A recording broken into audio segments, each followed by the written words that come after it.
So yun guys, ipapakita ko lang tong customized build namin na hindi ko alam kung anong blade profile nito. So pinagawa to guys ni Brother Kari Clover.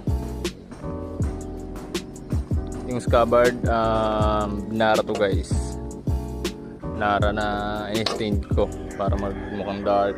And yung sukat ng blade na yan 22 inches mula doon sa may guard hanggang dito. 22 inches yan. And yung handle binuko galing sa bangkong.